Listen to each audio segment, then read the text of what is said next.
Welcome to Awesome Movie Year, the podcast where we take a look back at an awesome year for movies, which is every year. I'm Josh Bell, film critic and writer, and I'm joined by my co-host.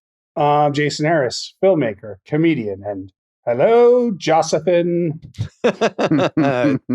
Jason doing his Winston impression here for our latest episode in our season on the films of 2014. This is our producer, David Rosen's pick. So, Dave, what did you pick for us? I picked John Wick, the first John Wick. The first of many John Wicks. Oh, we can never have enough, honestly. It's been an honor for you to pick John Wick, the original, David.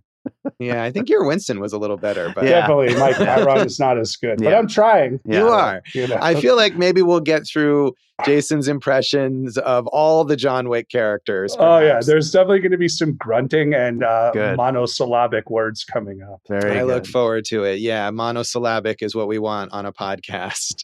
So, John Wick is, yes, the first of many in this unlikely, perhaps, franchise starring Keanu Reeves as the former assassin who comes back into action in this movie and then just stays in action for quite a long time there as it goes on. This isn't a movie, though, that was initially intended or expected to launch a franchise, which, as much as I'm tired of John Wick at this point, I think that's always nice to see because it's an organic response to people really liked this movie. A lot of people went to see it and they wanted more, as opposed to some studio deciding, hey, we have this intellectual property and we're going to foist it on you whether you like it or not. I mean, that's the fun part of the research is like, hey, no one would distribute it. No one would fund it. You know, it just organically grew with the audience and then they ruined it. But it was fun for a while. So. Yeah, it was fun in this installment. This is the directorial debut of Chad Stahelski and David Leitch, longtime stunt performers and stunt coordinators who had both previously worked with Keanu Reeves on movies like The Matrix and Constantine. Because of the DGA rules, the Directors Guild rules, only Chad Stahelski is credited as the director of this film. That's stupid. It does seem, and I never understand quite how that works because it was supposedly like you have to be this established team. I remember the Coen brothers for years, even after they were very well established, could not be credited together as directors until finally they were allowed to do it before Joel had to be credited. How do you become established unless by directing things together? Mm-hmm. Right. And furthermore, on the other hand, you'll see other movies where there's two directors credited as a team, and it's like, I have never even heard of these people. The Daniels have been doing it, right? And I guess they established themselves on music videos. But again, it's all the same crap. Just let them be co-directors. Stop being idiots. Yeah, I don't know, but it's worked out fine for both of these guys. So, but we should say, I mean, you know, like when I read reviews, for example, all of these reviews will credit Stahelski as the director because no one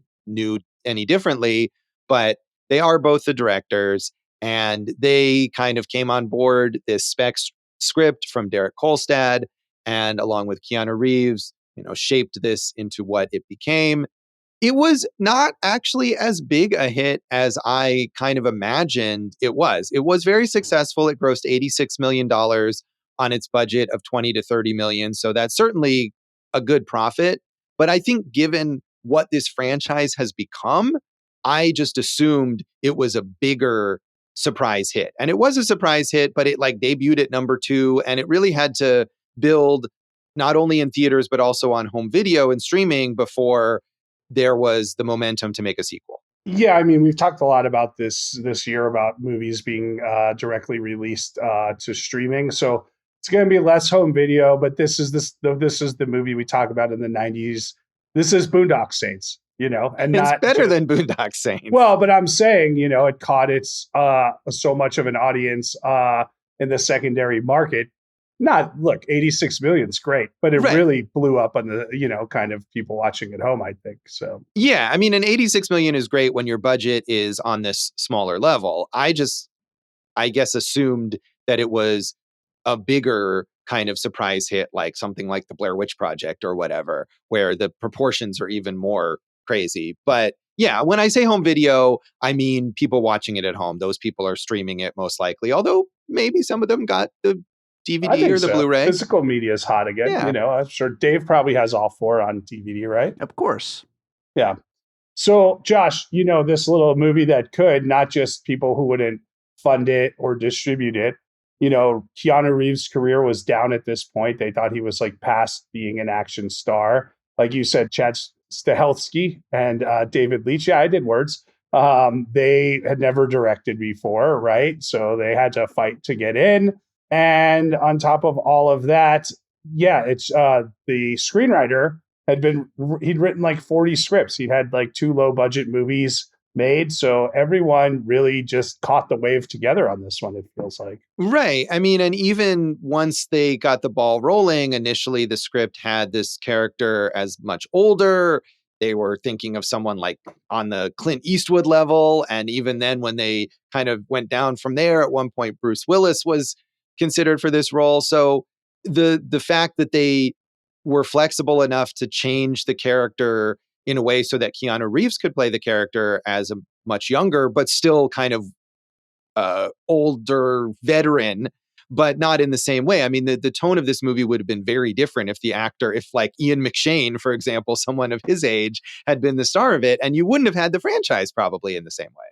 Keanu's just, I was watching, and Dave's watched a billion of them. I'm in the middle of 4, but he's underrated. He used to be a punchline back in the day, and I'm thinking like he's got 3 of the most legendary franchises, and he's the main reason those franchises work. So like this guy, he brings it. He's a movie star. Yeah, he is. I mean, I do think he's got like a limited range even now. And there's some movies. I mean, a few months ago watched Knock Knock, which he did right around the same time, which is not a good movie, an Eli Roth movie. But part of why it's not good is because Keanu is 100% not up for what the role demands in that film. So I think here where he's playing this very like monosyllabic, as you say, Jason, and kind of stoic, reserved badass, that works really well for him. And he plays a similar kind of character in the Matrix movies. And when he does a movie that's right for him, he's great. But when he stretches in certain ways, not so much. The nice thing about this, as opposed to The Matrix, which also did a great job of building their story, is this character. I love that he's already so established, and when they go to like the chop shop with the stolen car, and John Leguizamo, who I wish was used more in the later movies, was just like, oh, that's John Wick's car. Get that out of here. I want nothing to do with that. Right. And you learn about this character through how everybody else already knows him. And I love that. We talked about that in Ghost Dog a little, where like this folklore hero is already well known as opposed to the audience and the hero having to learn at the same time who they are. Yeah. I mean, Ghost Dog seems like it was probably a big influence on this film, I would imagine. Ghost Dog, John Woo movies, huge influence on there. I mean, we could go down the list of, Park Chan-wook is probably a huge influence on this stuff. So yeah. I got a lot of Eastern Asian influences in there. And then, some of these, the folklorish stuff. But, we'll get into it. The folklore, which a lot of people love, I think to Josh and I, like really kind of creep in way too much in the later chapters of this. Oh, yeah, absolutely. And one of the things I like about this movie is that it gives you just enough that you can imagine this sort of vast network or underworld, but it doesn't get bogged down in rules and details. It just tells you what you need to know for this particular story and for John to make his way through this world and do what he needs to do, and you can fill in the blanks yourself. And I think in those later movies, as they start not only filling in blanks, but creating new blanks to then fill in, it just falls apart and it's so tedious. And that's one of the big drawbacks to me of the sequels and spinoffs and everything. It's like, I've never cared about that. And that's like all they care about, seemingly, some of them. Yeah, it's interesting. And Dave, you'll have to chime in because a lot of the fans love it.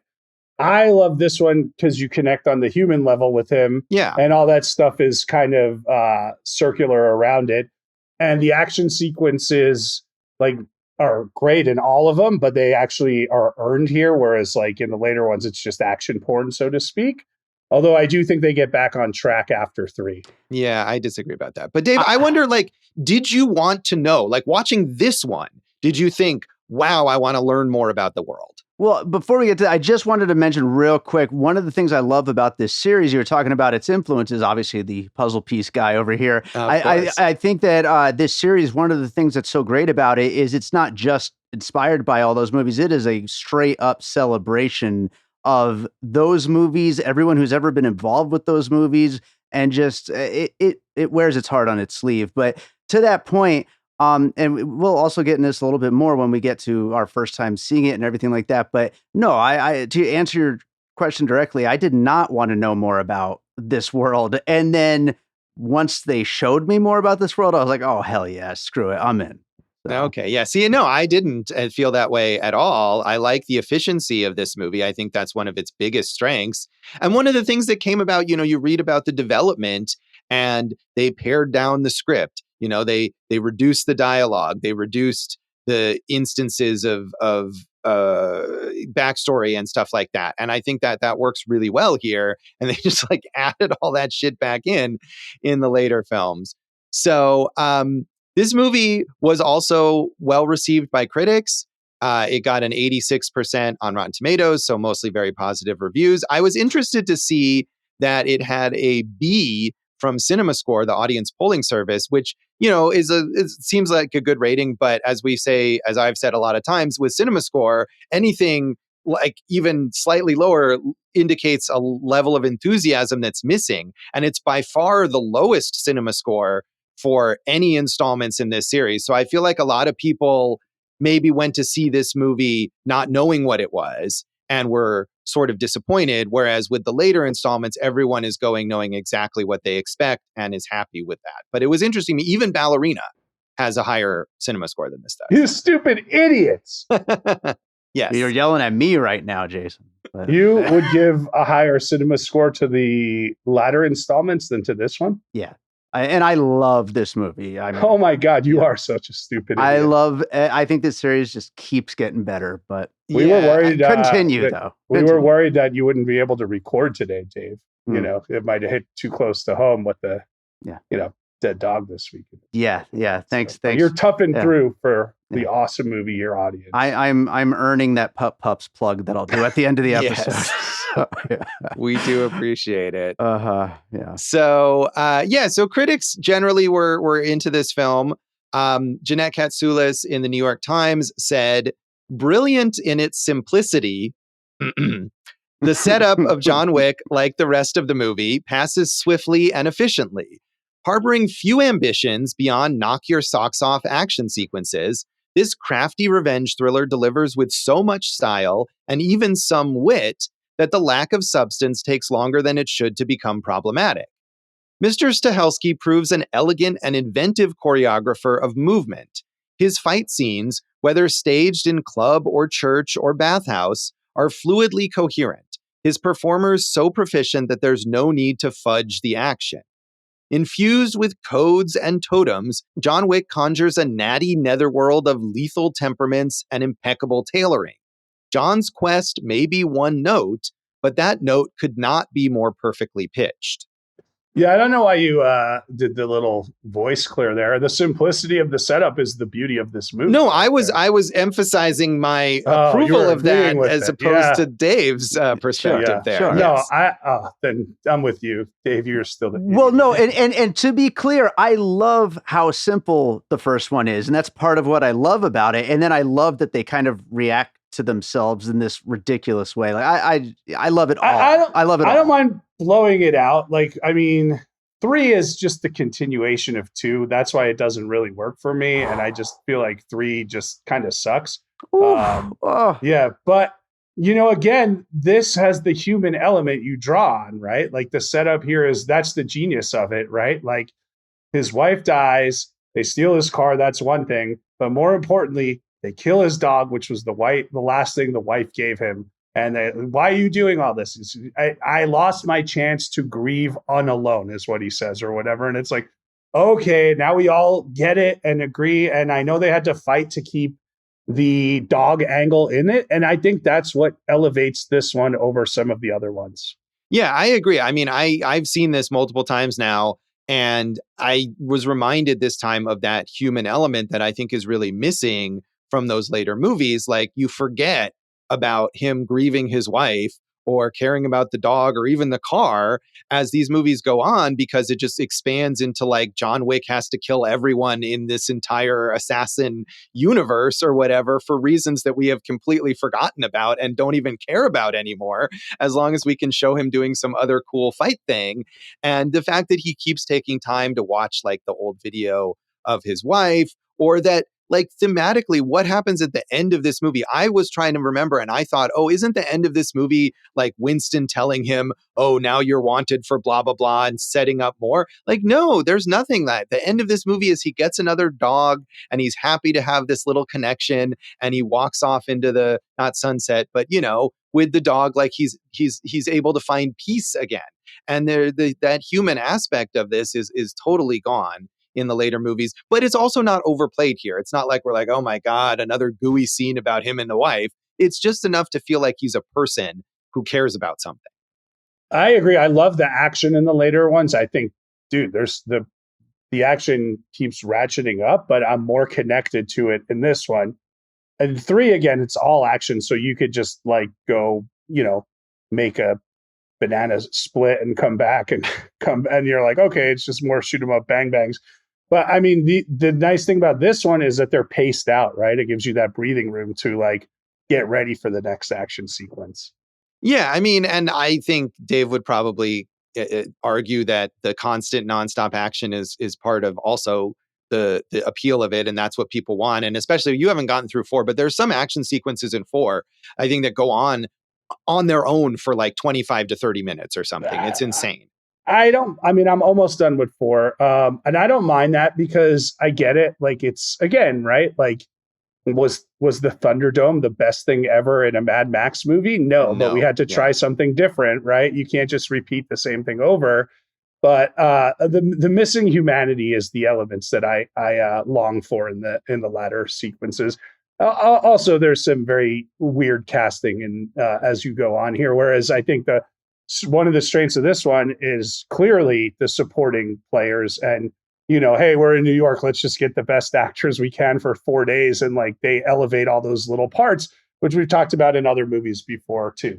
Right. And you mentioned John Leguizamo, and he is in, I think, the second one, but there's for like a minute there. Yeah. And then he's gone.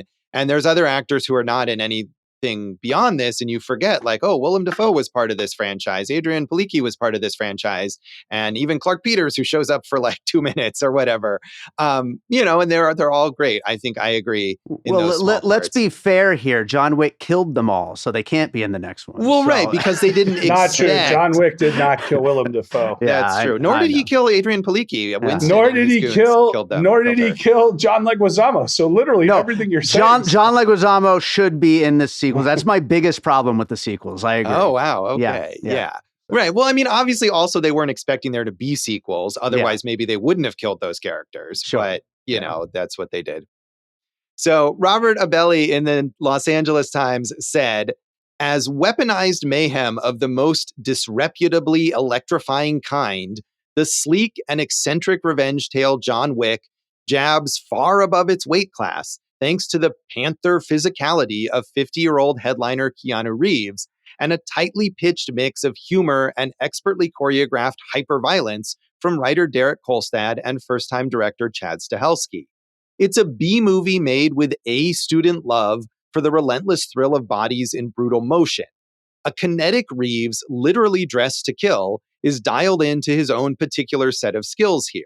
If anyone deserves a Liam Neeson-like tough guy renaissance, it's this scruffier, more charmingly stoic version of the once awkwardly robotic star. Well, it worked. Yes, it did. You were right. And just to be clear, like, I don't mind movies where there's like, look, I love John Woo movies, right? Like, you can't tell me there's more action in this than there is a John Woo movie. Like, the whole second half of Hard Boiled is a shootout. But I felt like I was connected to those characters at that point in time. And where I'm connected to this character in 1, you get less connected to him over time. Yeah. No, I agree. And I mean, again, I think you get just enough here to feel like you understand the character or have that connection without bogging it down and thinking like, when is he going to start shooting people? Right. I mean, the whole first 10, 15 minutes until the home invasion, right, is there's no action in this thing. Right. And we get clearly his personal history about his wife and the dog and the car. And we also get him talking to Willem Dafoe. So we understand a bit of his like professional history. And it is very clear and efficient, tells you all that you need to know so that when things start going, you understand why and you know what's about to come, I think. So I did want to get one negative response, but overall critics were generally into this, but not everyone. So Claudia Puig in USA Today said, John Wick adds little to the revenge thriller genre, save for a few stylish shots. The first couple times we see a clever camera angle, it's mildly impressive. When the same shot is repeated monotonously throughout the film, it's one of many irritating aspects of this stupefyingly violent film. Every dog lover will be shaken by the brutal slaying of the innocent pup. Yet it says something about the prevalence of movie violence that the many vicious murders of humans grow numbing. Director Chad Stahelski assembles a strong cast, then bathes them all in blood. John Wick serves up a noxious, clashing blend of hyper-realistic and cartoonish violence. Too bad there's no cinema decontaminating service that can wash our memories clean of such useless gore. What's the weirdest thing you've ever bathed in? I don't believe I've bathed in anything weird. I don't know. Sometimes if you get like, what do you have to bathe in if you get like poison oak? Do you bathe in milk or something like that? You could, or tomato juice. Tomato juice? Okay. Yeah. Thankfully, I've never had to do that. You want to come over? I'll fill the tub up with milk for you. No, thank you. Oat milk? No, please not. Not unless it's a necessary medical treatment. But no, I love you know this. Like, I love revenge thrillers. Tarantino's book, Cinema Speculation, which I recommend, focused on a lot of them. I love the hard-boiled ones, the B ones. I was excited that Dave picked this, and this fits right in with them. And this is a really fun movie. Yeah, I mean, I don't agree with her. And I mean, it's no more violent than so many other action movies or revenge thrillers. And I think one of the things about Stahelski and Leitch coming from this stunt background, and a thing that was very influential about this movie, is that they use these longer takes to show you exactly how the violence is playing out. And maybe they don't like reckon with the consequences per se, because we're killing tons and tons of anonymous people and not really paying attention to it. But you feel the violence of it. You feel the punches and the kicks and the bullets and everything, I think, in this movie in a way that you don't always feel in action movies. So, and it doesn't feel monotonous to me. I feel like there's enough variety. The monotony to me comes in the later movies. But this movie has enough variety in the locations and approaches of the action sequences that I didn't feel repetitive to me. It's short enough. This is another thing about the later movies that just get longer and longer. This is a 100-minute movie. It doesn't feel long, except maybe toward the very end. So I don't agree, but I did want to get that perspective.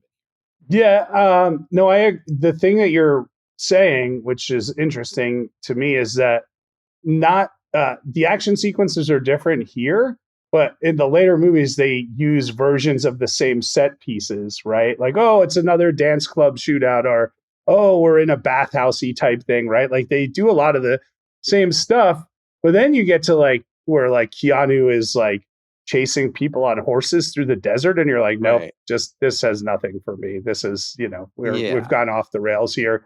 So the long takes, again, like, what are we talking about? We're talking about Asian cinema, Asian action movies. A lot of the directors that we've cited or talked about on here, like, I definitely think, Old Boy, which we've covered on here, the John Woo stuff, which we've covered on here. And, we haven't gotten to Michael Mann yet, but there's all Michael Mann all over this one too, I think. Right. Point Blank, another film that we've talked about on the podcast, I think, in terms of the, super stoic, tough guy revenge, and the idea of taking revenge so far and so much further than you would have expect to because of the principle of it. It comes in here as well. And I love stuff like that. I mean, anything from, Dirty Harry to Rolling Thunder in the 70s. Another one we covered, Wheels on Meals, talking about those long takes to really showcase the choreography of the action, which is, like you're saying, some of the best stuff on here. Like they're just bodies, but they really make it. It's the gun ballet stuff. Right. And I mean, they're drawing on that background that they have as stunt performers and coordinators to really showcase that without sacrificing the rest, I think, as they maybe do later. So this is, I think, the third time I've seen this movie. I saw it in the theater and reviewed it when it came out and was positive about it then, along with most other critics. I rewatched it. I think when the fourth one came out, I rewatched all three previous ones.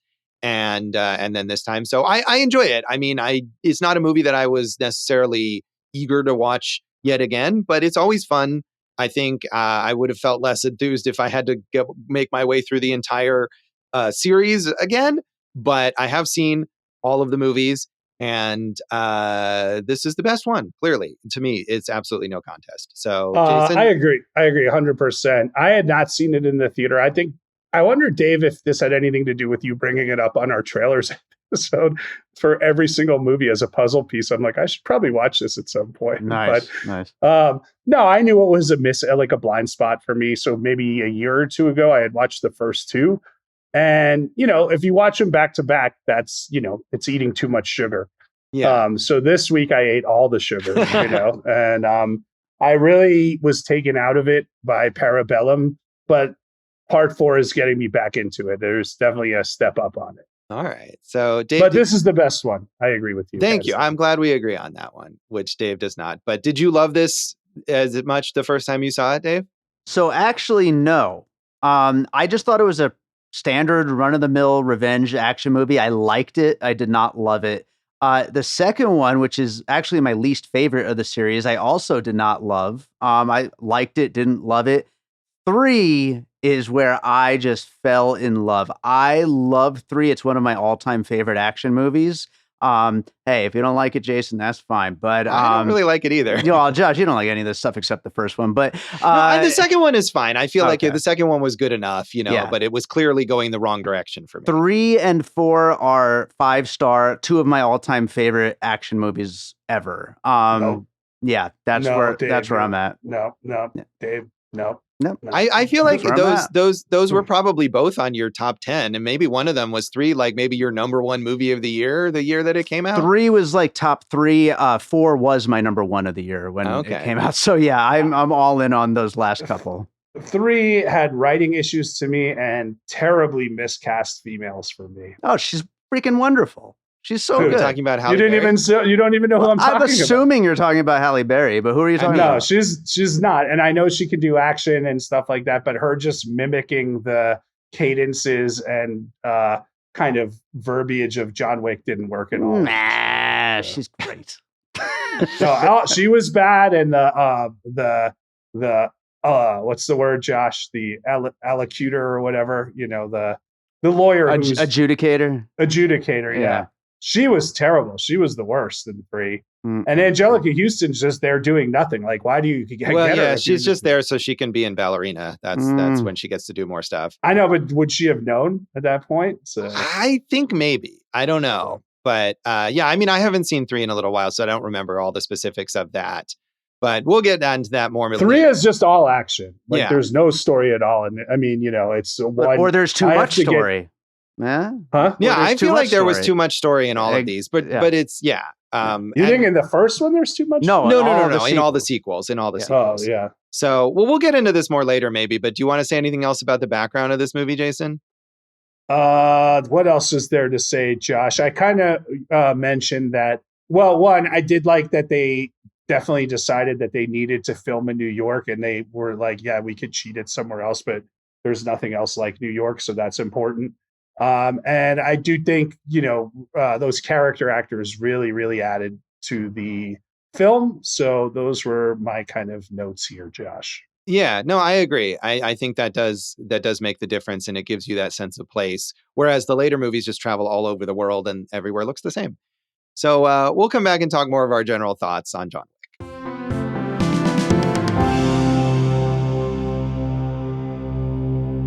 Welcome back to Awesome Movie Year in this episode of our season on the films of 2014. we are talking about our producer Dave's pick, John Wick. And Dave, you've chimed in here a bunch, but I thought it was interesting that you said you weren't as into this movie. So how did your opinion of this one evolve separately from the later installments? Sure, yeah. Well, I think a big part of it became that I loved the character, essentially. Like I really grew to appreciate exactly what it is that Keanu was doing with this character. And I think he's so perfect here. Watching him and his one-note reactions to things and just the way he makes his way through. But I think that there's a lot of depth to it as well at the same time. But the character is so important to it, but the action is so freaking incredible. Every sequence in this is just so well shot, well choreographed. The music is freaking phenomenal. I love everything about this movie. It's just not my favorite in the series, and I don't know exactly why it didn't really hit me on that first time, just how freaking great it is. But like I said, after the third one, I went back and rewatched the first two, and I was like, God, I was wrong. These movies freaking rule. You're still wrong because you think Parabellum's the best. Yeah. No, the heightened choreography of the action sequences, like, if there was a best choreography, Oscar. Well, there is going to be finally, thanks in part to Stahelski and Leitch campaigning for it. Is that going to be stunt? What is that going to be called? I think it's stunt coordination or stunt design, I think is what they're calling it. They definitely deserve it. Yeah. I love it, So I agree with you. The action's really exciting. The long takes really add to it. The kind of rhythm of the shootings are so brutal. It's almost video game like, right? Mm-hmm. Where you see the splatter all the time. So I agree with all those things. I love the settings. The music really pulses it. I don't think anything you said is wrong about this one.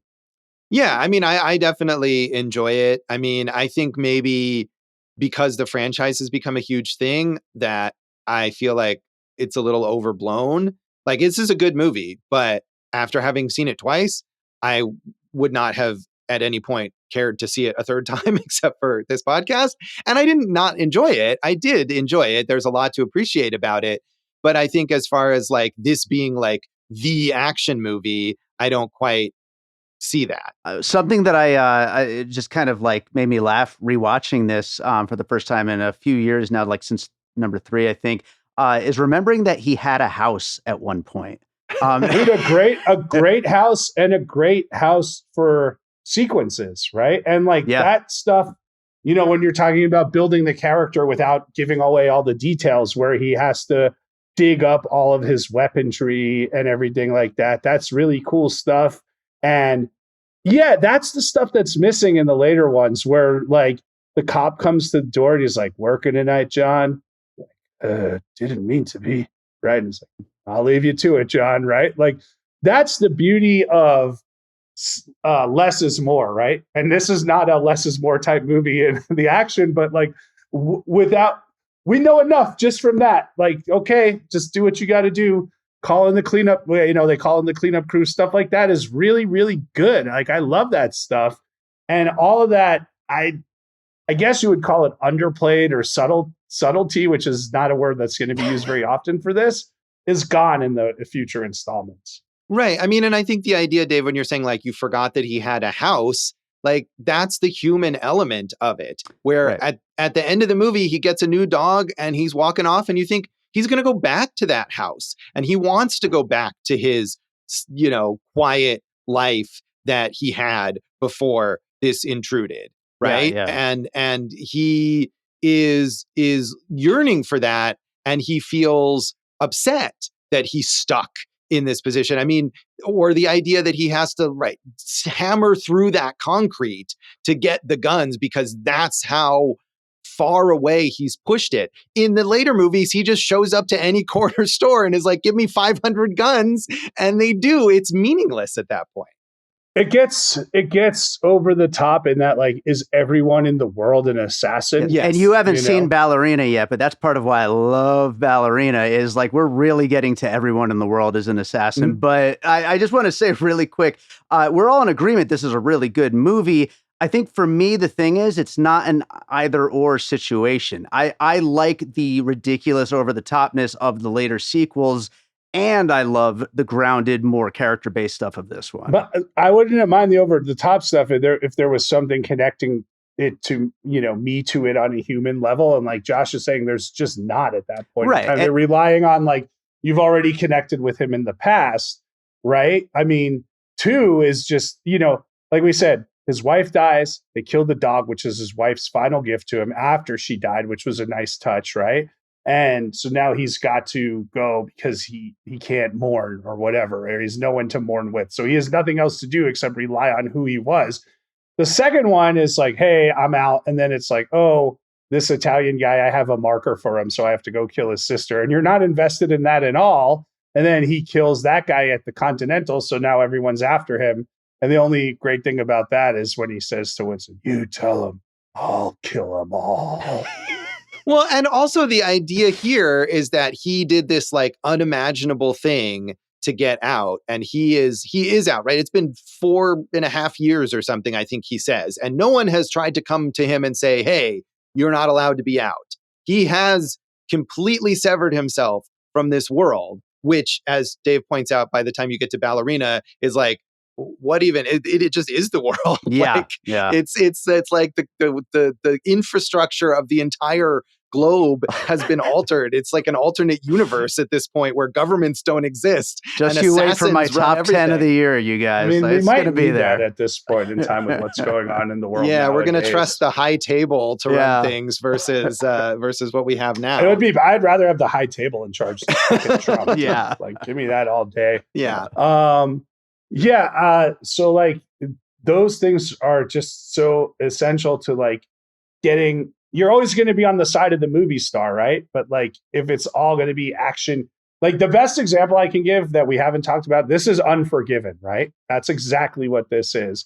Guy left, to go lead a family life. His wife dies. They do the one thing that they shouldn't have done to get him back in. And now you're not going to like him when he's angry. That's basically what this is. Right. It is. I mean, and of course, initially it was conceived of as a vehicle for Clint Eastwood or someone like Clint Eastwood. So it makes sense that it follows on from there. So, well, should we talk about some of these other supporting performances? Like we mentioned, there's a number of actors here who don't show up later in the franchise or barely show up later, but I think they're all really well cast. And one of the other things I think, again, in establishing him as human and as having these full dimensions is that these are people from the assassin world that feel like he has a strong connection to, right? Willem Dafoe as his sort of mentor / friend. And we even have a sort of sub-revenge plot, which was one of my issues with the last part of the movie, where it's like, oh, by the way, now he also has to avenge Willem Dafoe's death. We thought we were done, but there's another little bit of a vengeance coming in here. But the rapport that they have and the scene at the beginning where Willem Dafoe is like, hey, just checking in, wanted to see, like they actually know each other, or that he spent so much of his career working for Vigo, the Russian crime boss played by Michael Nyqvist. And those people don't even warrant a mention, I don't think, in the later films, but they give us a sense of like what his life was and what was important to him. And both of those, Michael Nyqvist is very good as the villain who's like a reluctant villain, like, oh, I gotta fucking kill John Wick. Like, really? This is not what I wanted to do today. And I like that approach to villainy. And then, of course, we get Alfie Allen as his asshole son, who is more of the just, straight up sadistic villain. I mean, these are, and you mentioned Palicki, Adrianne Palicki. Yeah, who I always have liked a lot. And I think she's kind of underrated for action stuff. And she's very fun in this too. These are the only bad guys that I care about until chapter 4, when you get Donnie Yen on there as Kane, who's awesome. Yeah. He's so good in that. But I don't care about the villains in the other ones at all. I don't think they're interesting or unique or bring anything to the table. Yeah, to the high table, if you will. But I mean, the chairman from Iron Chef in the third one's kind of fun sometimes. But again, it's like, great. Are you funny? Are you serious? What are we doing here? Yeah, I mean, I think I did. That was why, in a way, I was even more disappointed when these characters get killed, especially Adrianne Palicki, because I feel like that scene where they kill her just could have easily been cut out. Because as we mentioned, John Wick doesn't do it, and John Wick has moved on. He's let her go. We don't even need that. And I would have loved to have seen her again. But she has that sort of gleefulness where she's like, yeah, I'm going to break the rules. Of course, I'm going to fucking break the rules. I want to kill John Wick. And I like that about her. But even the small, I mentioned Clark Peters, who barely is in this, but he is in his hotel room in the Continental, and he comes out as John is fighting with Perkins or whatever. And he's like, oh, hey, John, how's it going? You know, and you get the sense again that they're like, oh, hey, they're old buddies or whatever. And one little detail I love is he's walking out and he's got his like sock garters, you know, that like only old men would ever be wearing. And it's just so casual. And the rapport there, I think, is maybe you have that a bit with Winston, who doesn't have as big a role here as he does in the later movies. But otherwise, it's really missing. Ian McShane's great. I understand why they would want to expand out his role. Lance Reddick does this amazing thing, and we talked about him in this season before.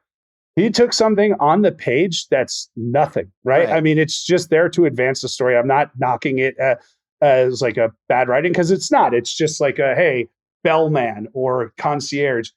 And he makes you so invested in him because of his performance, like that he becomes so crucial to a story point in part 4 because, and even before that, because he's so good. Like this really just showcased, like, God dang, like he took something that was a real throwaway and heightened the whole piece because of how he played this role. Yeah, I agree. I mean, there's a scene where he's trying to call John's hotel room and John is busy fighting with Perkins.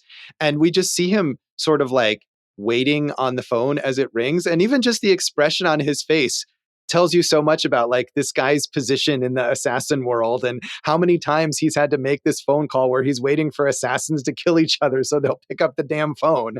I agree with you. He just does such a great job with it.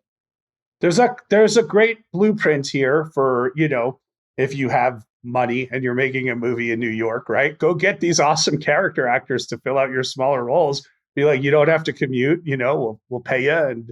And it really adds so much. And we've talked about a few movies like that. I think Dog Day Afternoon comes to mind. Yeah, I mean, I was surprised actually at how little Winston, Ian McShane's character, is in this. He's essentially in like 2 scenes. John meets up with him in the bar and he gives him sort of the lay of the land about the Continental. And then there's the scene later when they kill Perkins, Adrianne Palicki's character. And that's really it. And if there was nothing else, you would still have this sense of Winston as this major figure in this world and all of the history that he has going on because Ian McShane is so good. And then we see a lot more with him. And it's fine. I mean, if any character is going to be the through line of this whole franchise, and he's got a substantial role in Ballerina, and we haven't even mentioned The Continental, which is the prequel about him, even though the guy they get to play, young Winston, is very good. But it's a fine character to say, like, he's tying this whole world together, I think. 100%. Like, and it makes sense to like expand that world. With that, I think we all agree, like John Leguizamo kills it. What are we doing? Like, why not? Why isn't he here? He's great. He's really, really good in this movie. Right. So. And I think he has a similar moment, like you said, with Lance Reddick, where there's not a whole lot to that character on the page, but the way he delivers that line that you were mentioning before, like, that's John Wick's car, where you really understand like how annoyed and like awed he is with John Wick and frustrated with these young punks and like their lack of knowledge about the world that they're working in and everything, just with that one little line delivery. And also the idea that he's part of, which I think is something else that the sequels lose as they get into the everyone is an assassin idea, that he's part of the sort of like working class of this world. He's not an assassin. He's just a guy who chops cars. But that guy's necessary and important too. I love that. That's a good point, because there's that scene where Michael, is it Nyqvist? I think it's Nyqvist. Yeah. Where he calls him and he's like, did you punch my son in the face and tell him to fuck off? Right. And he's like, I did. And he's like, why would you do that? And he stole John Wick's car. And that's like all you need as an explanation of like, I understand. My son's an idiot. You left out the best part out of that story is because his response is, oh. Yeah. Right. You're saying it without saying it. Right. So it's like, he's a moron. I understand why you did it. Slate is wiped clean with you. I have to go deal with my idiot son now. Right. Yeah. It's really the son's. You just imagine if John Wick had gone to a different gas station He would have just been home with his dog, and none of the shakeups in the assassin world would have ever happened. Or would it have been 2 weeks later, someone just rubbed him the wrong way? And, I mean, it's so soon. I mean, they did more than rub him the wrong way. They broke into his house, beat him up, killed his dog, and stole his car. They didn't talk about rubbing someone the wrong way. Yeah, seriously. So, I mean, but again, that's a nice setup, right? They beat him close to death, and they take the one thing left that he has to hold on to from his wife. And, and of course, they also threaten all of his safety. So you have that beautiful setup in the first 15 minutes, which we don't get going forward. Right. Yeah, absolutely. And I think there's a way to look at it where it's like, and I think this is common for these kind of revenge thrillers, where it is like, he just wanted an excuse. Like maybe he really couldn't have stayed away. That's what I was asking. Is if it wasn't this, would it have been something else that got him? And maybe, I don't know. One of the things I like about this movie, though, is that I didn't really get that sense, that you get the sense that he really did want out. And he had this life with his wife. And yes, this wife died, but it wasn't like the wife died and he was like, okay, now I have no reason to be in this world of normies or whatever, and I'm going to go back to being an assassin. No, he was going to have a dog and he was going to have this quiet life. And I think the ending reinforces that, where what he does at the end is he doesn't take a new assassin job. He doesn't go back to the Continental. He finds a dog that he connects with and he goes home with the dog. Bro, that's what I don't understand. Like, it's so clean. There are these little things where you're like, if you didn't know what this movie is and you're watching the first 10 minutes, you're like, why am I seeing the dog climb into bed with him? And then it all makes sense. And I'm wondering, like, it just feels like they reverted to their like most basic instincts going further, as opposed to like polishing scripts at that point, because they might have had green lights on to do whatever they wanted. But it's like, well, where's the bone here? Like, where's the backbone that's going to keep me invested on this? Yeah, I mean, to the filmmaker's credit, part of that is the machine of making a franchise, I think, and that you have to build the lore, because at this current moment, you can't just even have a sequel. You have to have spin-offs, you have to have prequels, you have to have TV series. We see this with any surprise hit. I'm thinking of like Megan, for example, right? Not only was there a sequel to Megan, which I appreciate that they put it in a whole new genre, and it failed. And so maybe there won't be a big Megan franchise. But as soon as that movie was a hit, it was like, here's a sequel, here's a spinoff. What else are we going to do? And I think that's something that they got stuck with here too. And that's still where they're at. But I expected that. I mean, that doesn't mean you have to take the humanity out of it. Yeah. Like, that's the big thing. But Dave, what were you going to say? No, I was going to say that I do think that there's some amount, as much as I love the sequels, I think there's some amount of they did write this, or like they conceived this as a one movie thing, like we're saying, and it's like a perfect little movie. And then when the studio said, hey, we think there's potential in sequels, they looked at each other and said, why the fuck are we going to make a sequel to this? Let's use this money we're about to get and just stage the most insane action we can come up with. Because you said it in one of the reviews earlier, one of the quotes, B movie made with A movie, budget and Hollywood love or whatever. Like, this is some stunt guys getting a chance to play with a shitload of money is what basically happened going forward. And it kept working. So it kept snowballing. And I really freaking appreciate that. I just want to say one other thing though. How many revenge thriller sequels work? Yeah, that's something I'd have to look up. Yeah, right? I mean, you go to like a Dirty Harry and it's like, there's mixed reviews, mixed results. Well, and Dirty Harry isn't a revenge thriller. He's right. like he's trying to find a serial killer. So I don't think the first one, yeah. But I mean, after that, it gets a little more kind of, I mean, even if it's not exactly a revenge thriller, it's playing with the same numbers. Right. But I mean, I agree, Dave, because the structure of a revenge thriller means there's no, you get revenge or you don't get revenge and you can't. Like, it either ends with the revenge being gotten or the revenge being thwarted forever. And I mean, the only way you make a revenge thriller sequel is either you do like this, where it's no longer about revenge, right? It's completely something else. Or it has to be like, oh, you thought you got revenge on so-and-so, but the person who was really responsible was so-and-so. And I can't think of any, but I know there are revenge. Kill Bill Volume 2 is my great example, but it's one movie that was split into two. I don't think that's the same, but I'd have to look it up, but I guarantee you there are plenty of ones like that where it's like, oh, wait, we're going to retcon in that actually the person who was responsible for your wife's death is this other guy.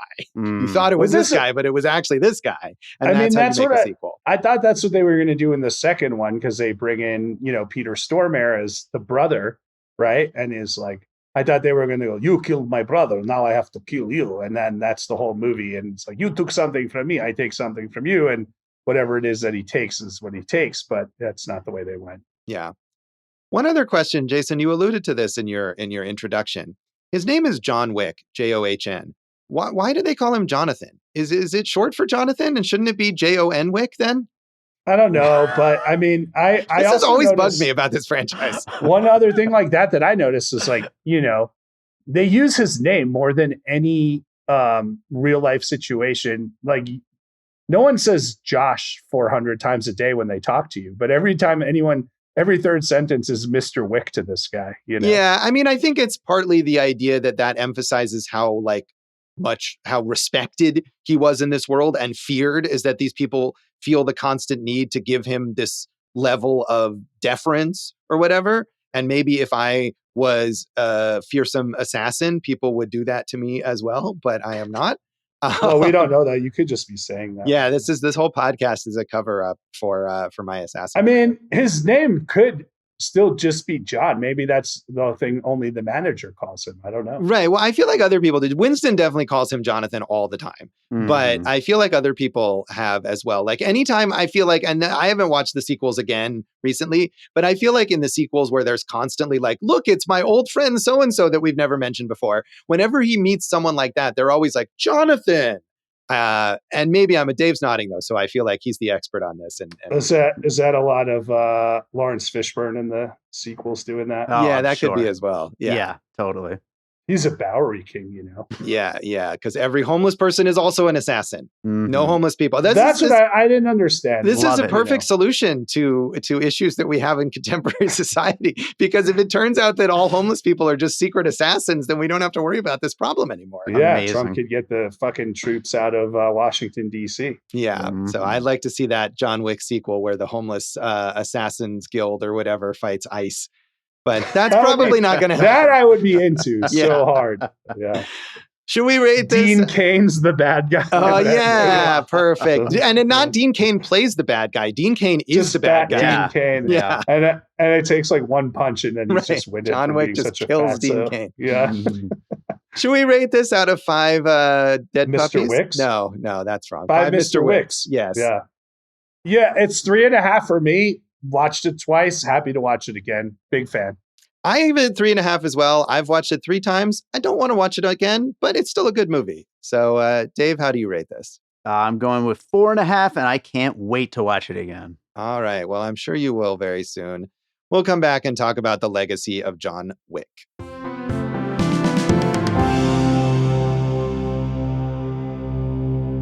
Welcome back to Awesome Movie Year. In this episode of our season on the films of 2014, we are talking about our producer Dave's pick, John Wick. And we've really been talking about the sequels throughout this whole episode. That is, of course, the big legacy of this movie, is that it launched this massive franchise, one of the biggest action franchises of the past 20 years.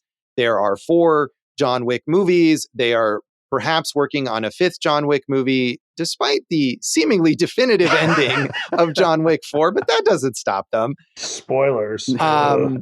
Ballerina was the most recent, the spinoff starring Ana de Armas as the fellow assassin who is trained by the Ruska Roma, the same faction group, whatever thingy that trained John. And Jason was asking about Angelica Houston. She is the person who runs this and is a major character there. But Winston and Sharon and John Wick himself all show up in Ballerina. It's really far more central than I think I had expected. And I think part of that was maybe done in some reshoots or whatever when Chad Stahelski came in and did that.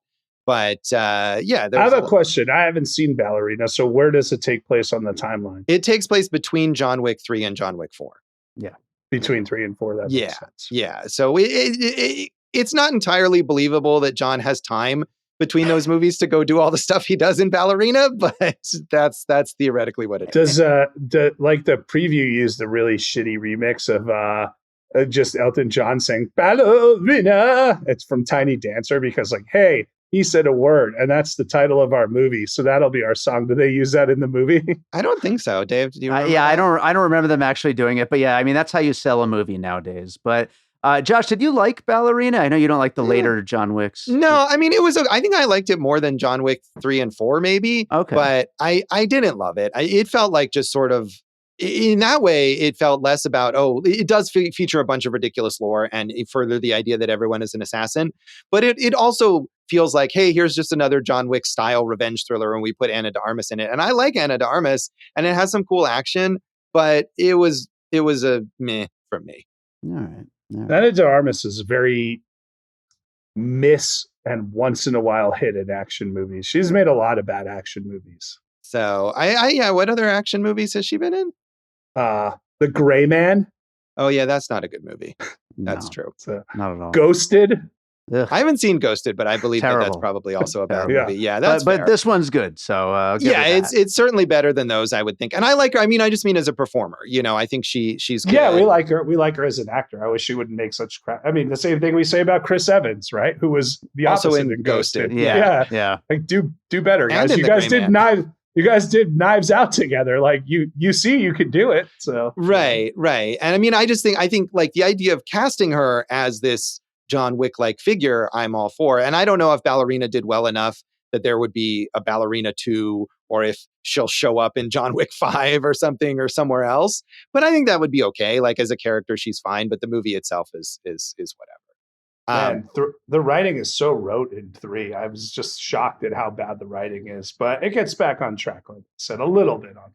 Well, you haven't watched The Continental, the prequel series on Peacock that is about young Winston and him taking over the Continental. I watched the first episode of this 3-part. The show is the whole season. The series is 3 90-minute episodes, which is really what people are crazy. One of the worst approaches you can think of to make a TV show. But I watched the first 90 minutes of this thing, and it's a real slog. And it's like all just, do you want to know where Winston got his coat? Man, watch The Continental and you can find out. So the only coat I care about this year is from our guy Abel. Yes, yeah. He's got a great character. I feel like Abel needs to hire John Wick maybe to take care of his problems. I would have helped him out for sure. Jason, you mentioned Donnie Yen's character in John Wick 4, who is great, and he's got his own spinoff coming up that Donnie Yen is both set to star in and direct. There's another TV series. That is a great idea. I hope Donnie Yen obviously is an action icon, does tons of movies, Hong Kong movies and whatever. And I think that could be a lot of fun if they just let Donnie Yen do his thing. And if they've got him as the director, presumably they will. But they give him a great, or if not great, a serviceable backstory in the 4th one.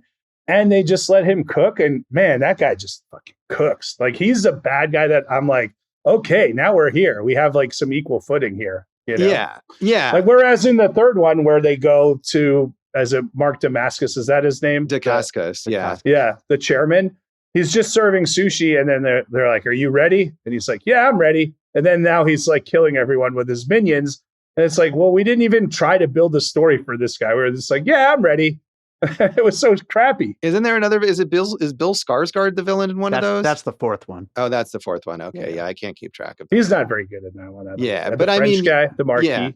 Yeah. He's more of like the mastermind villain in that one, I guess. But I like him in other things, but not really. So. I agree with you. So, but I would check out that Donnie Yen movie. There's also supposed to be an anime prequel so that we can see younger John Wick, and presumably Keanu Reeves can still do the voice of it because he can't play a 25-year-old or whatever on screen. I don't care about that.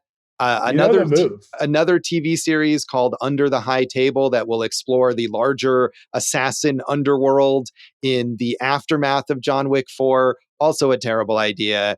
And I'm sure many other bad ideas that will come forth until something fails hard enough. What's your idea? Well, rom-com, John and Helen. No action at all. It's just those 4 years in between we see their love affair. Yeah, I could do that. Yeah. What did they have in common? How did they meet? What did they talk about? Mm-hmm. We know you can do it, Keanu. We've all seen Feeling Minnesota. I have not seen that. Me neither. So, but no, I think he can do it. I have a soft spot for Destination Wedding, the sort of like very cynical rom-com he made with Winona Ryder a few years ago, that a lot of people really hate. But I feel like that taps into the I pitched that idea once, Josh. Misanthropy of it. You pitched that movie? Yeah, I pitched basically that same movie. Yeah. I mean, you have Destination Wedding as a title. What else do you need? But I do like what he's doing next, Josh, because he's going to be in Good Fortune, the new Aziz Ansari movie, which I looked at the plot, can't really explain, but I love Aziz and I'm happy that he's doing something. He's going to be in Jonah Hill's next movie, Outcome, that he's directing. And then Josh is pumped up because he is in the aforementioned Ruben Östlund film, The Entertainment System Is Down. But Josh, whether we like that or not, at least he's doing three different things next. Right? Yeah, I mean that is really the other long-term legacy here, is that it gave Keanu Reeves a whole comeback, and not just as an action guy. I mean, those things that you're describing, I don't think any of those are action movies. So he's able to really branch out into all sorts of different things. And we talked about him in our episode on The Matrix, and of course he came back to that franchise as well in a movie that I think is kind of underrated in its weirdness. So going back to the John Wick franchise, though, we also have the John Wick Experience here in Vegas. And Dave, you've been to that? I have. Yeah, it's fun. It's very Universal Studios like, but all the actors put in 100% on like being like the people at the Continental, like the people who answer the phones, and the very steampunky people we see in the future sequels and all that kind of stuff. It's really cool and really well put together. I mean, I'm excited to go. I can say this as an actor. I know a lot of those actors, and there's a lot of good actors in it. So that's really good. A good sign for it, one way or the other. Absolutely. Yeah, it's if you're going to have that, it's cool. We have it in Vegas, and this is however we feel about the world building, this is the kind of thing that they've done enough of that you can have that attraction, and there's lots of stuff to build on with it. It's crazy that if what none of us could have known, but we knew how big the Matrix was. That would have felt like a real Vegas attraction, right? Especially with those kind of steampunky nightclub stuff going, but John Wick is the one. Yeah, I mean, I wonder, the thing about The Matrix, and we probably talked about this in our episode, is that the Wachowskis have kept a much tighter, like, sort of artistic control over that. And I mean, now I think that's about to change because, of course, they don't own it, and Warner Brothers is making another Matrix movie without them. But I mean, part of the reason that Matrix Resurrections existed was basically because Warner Brothers was like, told Lana Wachowski, we're going to make this movie with or without you. And she was like, okay, I'll come back and I'll do it. But, now that's not happening. But I think at least for a while, it was like their thing. And maybe they didn't, want it to become an amusement park or whatever. Dave, do you have the music ready? Oh, no, I haven't gotten to make it yet. So I asked Dave to make up a song to put people in the Awesome Movie Year Hall of Fame. And this being Willem Dafoe's 5th movie that we covered. Oh, you are wrong, Jason. This is Willem Dafoe's 9th movie that we've covered. Holy cow. He's almost doubled it. He's double. What a Hall of Famer, man. So. Yeah, it's, I don't know what you have. I mean, and I may be even miss something, but The Boondock Saints, Streets of Fire, The English Patient, Finding Nemo, Spider-Man 3, Heaven's Gate, John Carter, American Psycho, and now John Wick. Oh man, I blew it. What a mix, honestly. I know. Titles, well, I mean, the guy works all the time and in a lot of interesting films. Yeah. I mean, I liked him a lot in Phoenician Scheme this year. He's a great fit for Wes Anderson. Of his 37 projects coming up, the one I'm excited about is Tenzing, which is about Tenzing Norgay, the Sherpa who led the first successful mission to the top of Mount Everest with Sir Edmund Hillary. Is he playing Sir Edmund Hillary? I don't know. I think he's playing the other guy. Like, is it the captain? I don't think his last name's Cook, but the other explorer from that mission. Yeah, he could do any. He could play Mount Everest. I feel like he's a talented guy. He's good. Is this our first John Leguizamo chat? I believe so. Yeah. I mean, there's just so many actors in this film, doing various things. I wanted to point him out because he doesn't always make great stuff, but when he does good stuff, he's really good at that kind of like street level guy, right? So when you see he's going to be in a movie like The Lincoln Lawyer, you're like, yes, that's a perfect fit for him, right? And he was in The Menu this year. Josh, I think you saw Bob Trevino Likes It, and then next he'll be in The Odyssey next year. Oh, yeah. Well, good for him for getting in a Christopher Nolan movie. And yeah, Bob Trevino Likes It is a good, different kind of role for him because it's the opposite of what you're talking about. He's playing this very like sensitive, sweet, friendly guy in this kind of tearjerker I think movie. he can do this stuff. Like Yeah. he doesn't always get to do it, but he's got that, one-man show background and it's pretty cool. Right. Yeah, no, totally. And then there's so many good character actors in this. I mean, I did want to say that, like, in addition to the franchise and the Keanu Reeves comeback, the other big launching point for this movie, of course, was the careers of Chad Stahelski and David Leitch. Chad Stahelski, it's interesting, they took sort of divergent paths after this. Stahelski doubled down on the John Wick franchise. In fact, thus far, he has only directed John Wick movies. He directed all 3 of the next John Wick movies, as well as reshoots for Ballerina. He's finally doing a non-Wick movie with the Highlander remake that he has coming up starring Henry Cavill. David Leitch went on to do other action movies. He had some franchisee stuff. He directed the Fast and Furious spinoff, Hobbs and Shaw. He directed Deadpool 2. I am not crazy about those, but I think his original movies have been some pretty good stuff. Atomic Blonde, I love. I wrote an article saying that it was like the best action movie of the past 15 years or something like that. And I stand by it. I think it's fantastic with Charlize Theron. I really enjoyed The Fall Guy as well. And he's got a heist thriller coming up called How to Rob a Bank. So I'm more in on him, even though like I said, the franchise stuff he did was not great. Stahelski, they're doing, he's basically James Gunn at this point. They put him in charge. Like this is your universe, both John Wick and the Highlander stuff. So that's going to just, kind of parachute out. The 2 of them have their company 8711 Action Design, where you can just hire them to build action sequences. Right. And that's also probably should.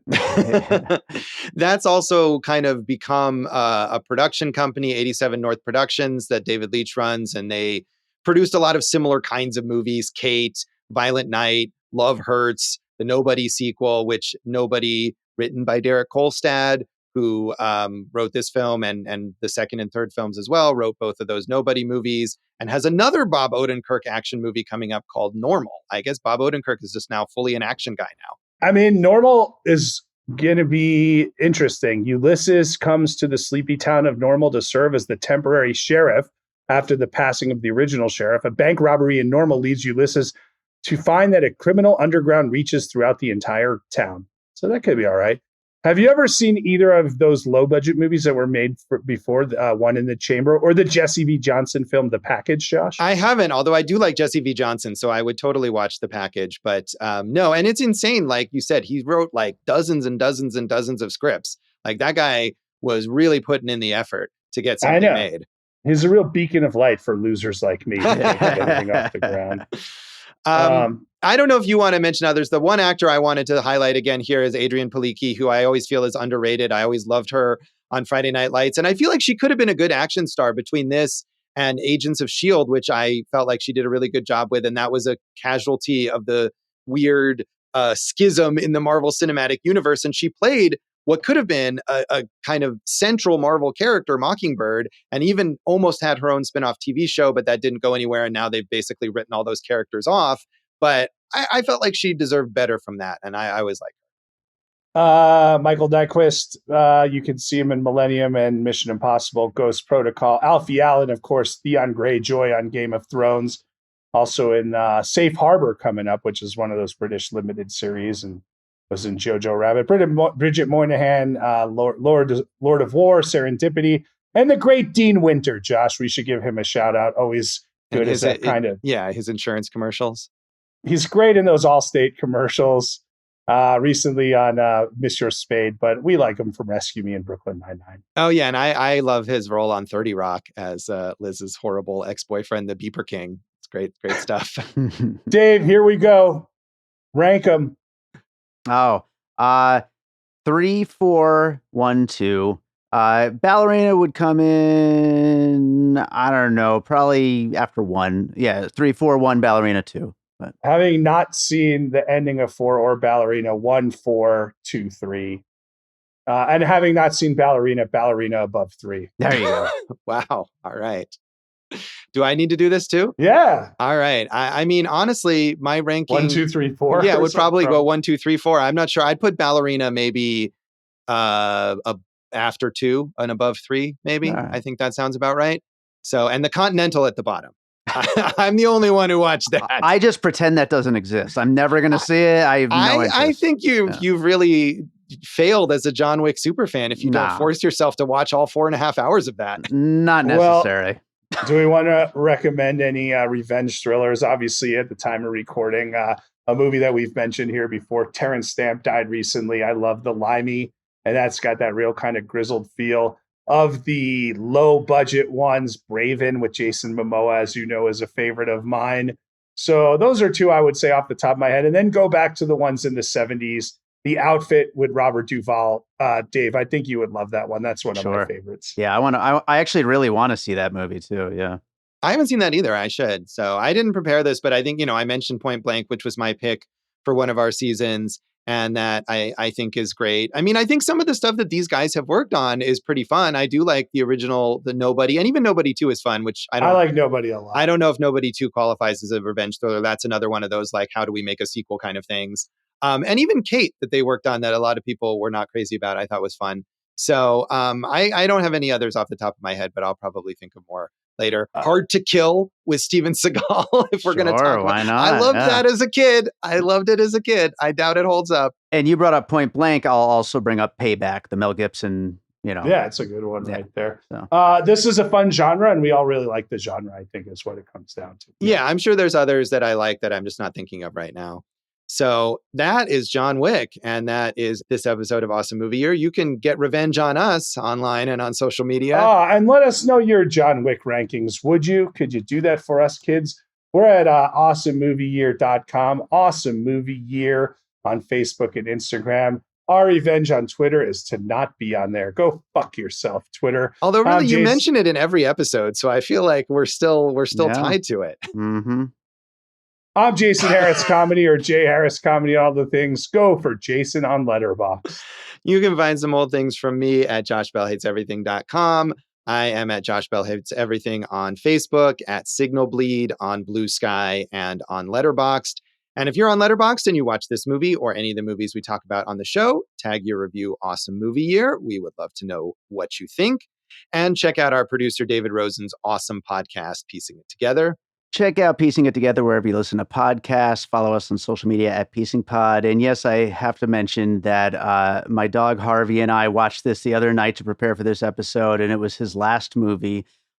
He loved the John Wick movies. I have videos somewhere of him barking at the dogs in all these sequels. Amazing. And, it was, for him to go out on this one is, I don't know, a little extra touching for me. So. Yeah, that's awesome. We like that. Yeah, we'll dedicate this episode to the memory of Harvey. Yeah, I'm with that. Yeah. So, and Helen. Yes. Okay. And Helen. I mean, John Wick's wife. Yeah, poor Helen. And did John Wick's dog have a name? I don't recall. Oh, it's dog. No, Daisy, I think. Or I thought he just called it dog. Maybe I think maybe the wife had given it a name in her note. I don't remember. Yeah, it's something like that. Yeah. All right, Jason, what's in our next episode? Josh, we're coming to a cult classic, and I'm glad we're coming to this movie because I think it's all. I haven't seen it in a while, but it's all one that we vouched for over time, so it's going to be exciting. It's Edge of Tomorrow. So tune in next time for Edge of Tomorrow, and thanks for listening to Awesome Movie Year. Thank you for listening to Awesome Movie Year. Make sure to follow Awesome Movie Year on Facebook, at Awesome Movie Pod on Twitter, and at Awesome Movie Year on Instagram. And if you like the show, review us and rate us with 5 stars on Apple Podcasts.